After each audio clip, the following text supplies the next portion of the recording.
जय मसीह की। आज का मेरा टॉपिक है यीशु नासरी को पुकारना। हम लोग देखेंगे लूका रचित सुसमाचार उसके 18 अध्याय के 35 वचन से लेकर के 43 वचन तक। यहाँ पर लिखा है, जब वह यरीहो के निकट पहुंचा तो एक अंधा सड़क के किनारे बैठा हुआ भीख मांग रहा था। वह भीड़ के चलने की आहट सुनकर पूछने लगा, यह क्या हो रहा है? उन्होंने उसको बताया, यीशु नासरी जा रहा है। तब उसने पुकार के कहा, हे यीशु, दाऊद की संतान, मुझ पर दया कर। यहाँ पर हम देखते हैं कि यीशु मसीह जो है वो यरीहो के निकट पहुंचे। वहां पर एक अंधा भिखारी सड़क के किनारे बैठ करके भीख मांग रहा था। वो कुछ देख नहीं पा रहा था, सिर्फ वो सुन पाता था।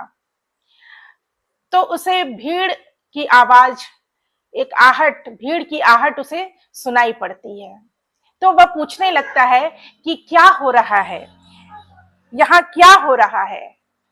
तब कुछ लोग उसे बताते हैं कि यीशु नासरी जा रहा है। और जब उस अंधे भिखारी को ये मालूम चलता है कि यीशु मसीह, यीशु नासरी इस स्थान से होकर गुजर रहे हैं, जा रहे हैं, तो वो अंधा भिखारी वो पुकारने लगता है यीशु मसीह को, वो पुकारने लगता है यीशु नासरी को, हे यीशु, दाऊद की संतान, मुझ पर दया कर। इस प्रकार से वह अंधा भिखारी वो पुकारने लगता है। और आगे हम लोग यहाँ पर पढ़ते हैं 39 में, जो आगे आगे जा रहे थे वे उसे डांटने लगे कि चुप रहे। तो इसी प्रकार हम देखते हैं कि कुछ लोग उसे डांटने लगते हैं कि वह चुप रहे। हो सकता है हमारे साथ भी ऐसी परिस्थिति हो सकती है कि आपका पुकारना लोगों को पसंद ना आए, आपका दुआ करना लोगों को पसंद ना आए, आपका प्रार्थना करना लोगों को पसंद ना आए, आपका गवाही देना लोगों को पसंद ना आए। शैतान को भी आपका पुकारना पसंद नहीं है। वह नहीं चाहता है कि आप प्रभु यीशु मसीह को पुकारें, आप यीशु नासरी को पुकारें, आप आराधना करें, आप प्रार्थना करें, आप उपवास रखें, आप संगति रखें, आप प्रभु के साथ घनिष्ठता में बढ़ें। शैतान ये नहीं चाहता है, उसे अच्छा नहीं लगता है। इसलिए वह कुछ ना कुछ रुकावट को लेकर के आपके जीवन में आता है, कुछ ना कुछ बाधा को आपके जीवन में लेकर के आता है, कुछ ना कुछ डिस्टर्बेंस को आपके जीवन में लेकर के आता है। और वो चाहता है कि आप चुप हो जाएं, आप शांत हो जाएं, और आप जिस कंडीशन में पड़े हैं आप उसी कंडीशन में पड़े रहें। क्योंकि शैतान को पता है कि आप पुकारेंगे और आपका छुटकारा आपके सामने होगा। आप पुकारेंगे और आपका उत्तर आपके सामने होगा। आप पुकारेंगे और आपका समाधान आपके सामने होगा। आप पुकारेंगे और आपकी चंगाई आपके सामने होगी। और शैतान ये नहीं चाहता है कि आपको छुटकारा मिले। शैतान ये नहीं चाहता है कि आप बंधनों से आजाद हो। इसलिए शैतान किसी ना किसी रुकावट के माध्यम से आपको शांत करना चाहता है, आपको चुप करना चाहता है। लेकिन यहां पर हम वचन में ये पाते हैं कि जब लोग उसे डांटने लगे कि वह चुप रहे, तो वह भिखारी जो है वो और भी ज्यादा चिल्लाने लगा। हे दाऊद की संतान, मुझ पर दया कर। यहां हम देखते हैं कि वह अंधा भिखारी लोगों के डांटने पर चुप नहीं हुआ, लोगों के डांटने पर वो शांत नहीं हुआ, बल्कि वो और भी अधिक चिल्लाने लगा, हे दाऊद की संतान, मुझ पर दया कर।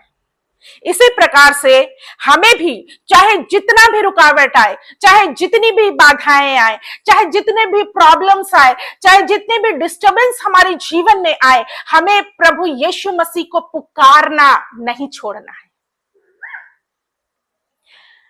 हमें और जोर से पुकारना है, हमें और ज्यादा प्रार्थना करना है, हमें और ज्यादा आराधना करना है, हमें और ज्यादा प्रभु के साथ संगति रखना है, हमें और ज्यादा उपवास में समय को बिताना है, हमें और ज्यादा प्रभु के साथ अपनी घनिष्ठता को बढ़ाना है। हालेलुया। आगे हम लोग देखते हैं 40वें वचन में, तब यीशु ने खड़े होकर आज्ञा दी कि उसे मेरे पास लाओ। वह अंधा भिखारी जो था, उसे डांटा गया कि वह चुप हो जाए, लेकिन उसने अपना पुकारना जारी रखा। जब आप भी अपना पुकारना जारी रखेंगे, जब आप अपनी प्रार्थनाओं को जारी रखेंगे, जब आप अपनी आराधना को जारी रखेंगे, जब आप उपवास को जारी रखेंगे, जब आप प्रभु के साथ संगति में बने रखना जारी रखेंगे, तो आपकी आवाज भी प्रभु के कानों में पड़ेगी। हालेलुया। 40 में जैसा लिखा है, 40वें वचन में, तब यीशु ने खड़े होकर आज्ञा दी। जब उस अंधे भिखारी ने पुकारा, उसकी आवाज प्रभु यीशु मसीह के कानों में पड़ी। जब प्रभु यीशु मसीह के कानों में उस अंधे भिखारी की आवाज पड़ी, यीशु ने क्या कहा? खड़े होकर आज्ञा दी। हालेलुया।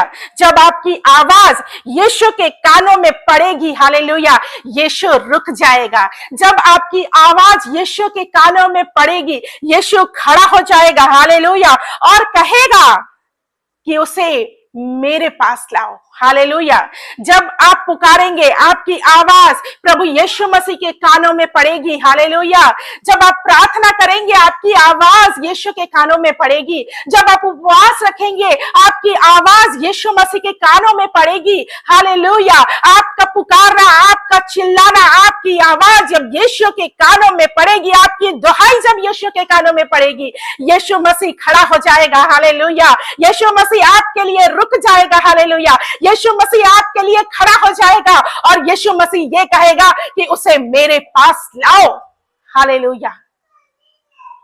जब आपकी आवाज यीशु के कानों में पड़ेगी, तब यीशु रुक जाएगा, तब यीशु खड़ा हो जाएगा और तब यीशु आपको अपने पास बुलाएगा।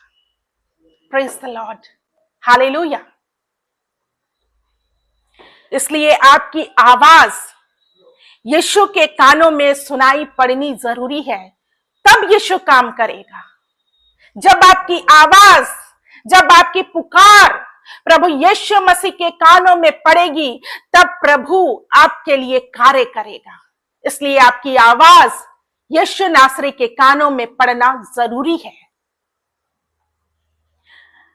और आगे हम लोग देखते हैं, जब वह निकट आया तो उसने उससे पूछा, तू क्या चाहता है कि मैं तेरे लिए करूं?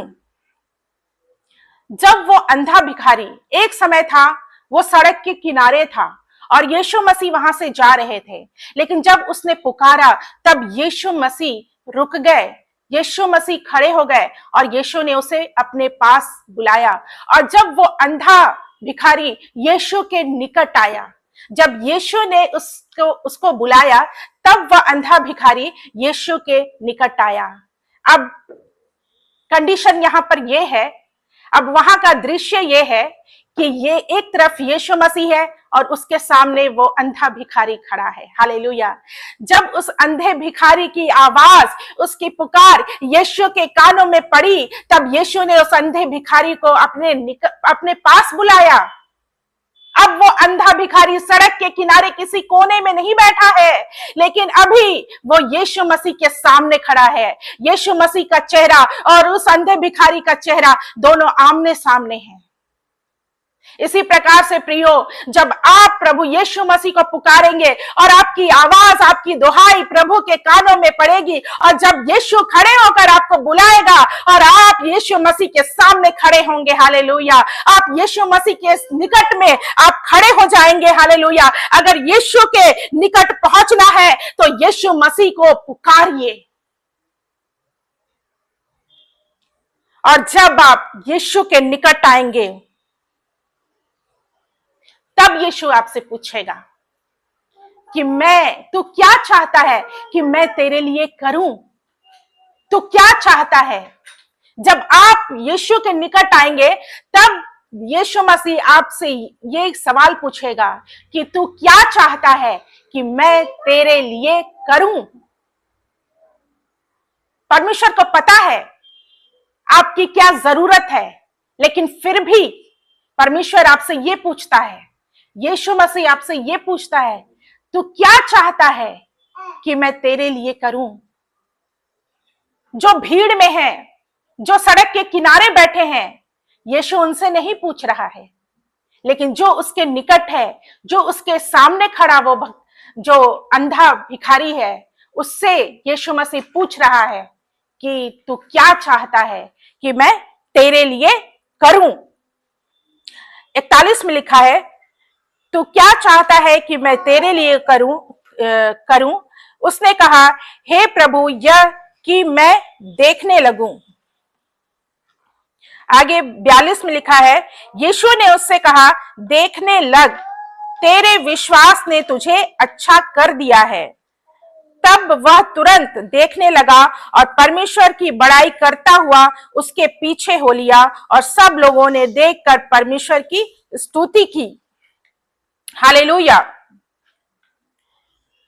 जब यीशु ने पूछा, तू क्या चाहता है कि मैं तेरे लिए करूं, और उस अंधे भिखारी ने उसे बताया, प्रभु, यह कि मैं देखने लगूं, तो यीशु मसीह ने कहा, देखने लग, तेरे विश्वास ने तुझे अच्छा कर दिया है।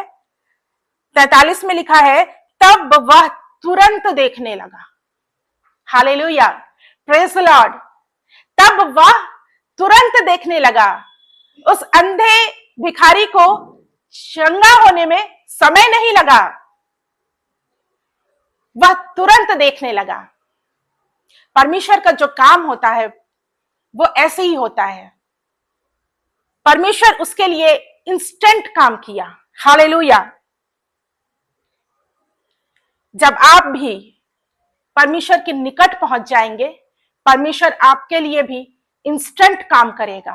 हो सकता है डॉक्टर्स, साइंस कह सकता है कि इस चीज को सही होने में, इस बीमारी को सही होने में इतना समय लग सकता है। लोग आपसे कह सकते हैं ये इतना जल्दी नहीं हो सकता है, इस काम को होने में बहुत समय लगेगा। लेकिन परमेश्वर के सामने, परमेश्वर के निकट जब आप पहुंच जाएंगे, परमेश्वर जैसे अंधे भिखारी के लिए इंस्टेंट काम किया, परमेश्वर के निकट खड़े होने पर परमेश्वर आपके लिए भी, आपके कार्यों के लिए भी इंस्टेंट काम करेगा। Hallelujah, praise the Lord. Hallelujah, hallelujah. परमेश्वर का काम ऐसे ही होता है। परमेश्वर किसी भी काम को करने के लिए समय नहीं लगाता है। लेकिन प्रियो, आपको परमेश्वर के निकट आना है। जब आप परमेश्वर के सामने आ जाएंगे, परमेश्वर आपके लिए इंस्टेंट काम करेगा। जैसे उस अंधे व्यक्ति के लिए यीशु मसीह ने काम किया और वो तुरंत देखने लग गया। हालेलुया। वचन में लिखा है, वह तुरंत देखने लग गया। उसे समय नहीं लगा, उसे कई दिन नहीं लगे, उसे कुछ घंटे नहीं लगे, वह तुरंत देखने लग गया। इसी प्रकार से जब आप परमेश्वर के निकट पहुंच जाएंगे, परमेश्वर के सामने आ जाएंगे, परमेश्वर आपके लिए भी इंस्टेंट काम करेगा जो आप सोच भी नहीं सकते हैं। हालेलुया। परमेश्वर का काम अद्भुत है। परमेश्वर का काम हमारे सोच से और हमारे समझ से परे है। परमेश्वर शक्तिशाली परमेश्वर है। वह इंस्टेंट काम करता है, वह तुरंत काम करता है, वह तुरंत चंगा करता है, वह तुरंत हमारे लिए उपाय करता है। Hallelujah, praise the Lord. इसलिए अपने जीवन में निराश ना हो। उस अंधे भिखारी के समान आप भी यीशु को पुकारिए। हालेलुया। उस अंधे भिखारी के सामने कितनी रुकावटें आई, कितनी बाधाएं आई, उसे डांटा गया, उसे चुप कराया गया, लेकिन उस अंधे भिखारी ने चिल्लाना नहीं छोड़ा, बल्कि वो और जोर से चिल्लाने लगा। इसी प्रकार से हमारे जीवन में चाहे जितनी भी रुकावटें आए, चाहे जितनी भी बाधाएं आए, चाहे जितनी भी डिस्टर्बेंस आए, हमें रुकना नहीं है प्रियो। हमें प्रार्थना करना है, हमें अपनी आराधना को जारी रखना है, हमें अपने उपवास को जारी रखना है, हमें संगति को जारी रखना है, हमें परमेश्वर के साथ अपनी घनिष्ठता को बनाए रखना जारी रखना है। और जब हम इस प्रकार से करते रहेंगे, एक समय आएगा जब हमारी पुकार, हमारा चिल्लाना परमेश्वर के कानों में पड़ेगा और परमेश्वर भी आपके लिए खड़ा हो जाएगा, परमेश्वर आपके लिए रुक जाएगा और परमेश्वर कहेगा उसे मेरे पास लाओ। और जब आप परमेश्वर के निकट पहुंचाए जाएंगे, जब आप परमेश्वर के सामने खड़े हो जाएंगे, परमेश्वर आपसे पूछेगा तू क्या चाहता है कि मैं तेरे लिए करूं, और आपके लिए वो इंस्टेंट काम को करेगा। हालेलुया। और जब उस अंधे भिखारी के जीवन में परमेश्वर ने काम किया तो वो क्या किया, वो वापस नहीं लौट गया, लेकिन वो परमेश्वर की बड़ाई करता हुआ उसके पीछे हो लिया। इसी प्रकार से जब हमारे जीवन में परमेश्वर कार्यों को करता है तो हमें परमेश्वर को धन्यवाद देना है और उसके पीछे हो लेना है। जब हम परमेश्वर के साथ अपनी संगति को जारी रखेंगे, परमेश्वर के साथ अपने संबंध को बनाए रखेंगे, तब वो सारी ब्लेसिंग्स हमारे जीवन में बनी रहती है और हमारे जीवन को परमेश्वर अपनी महिमा के लिए इस्तेमाल करता है। हालेलुया। परमेश्वर इस वचन के द्वारा से आप सबों को आशीष दे। Praise the Lord.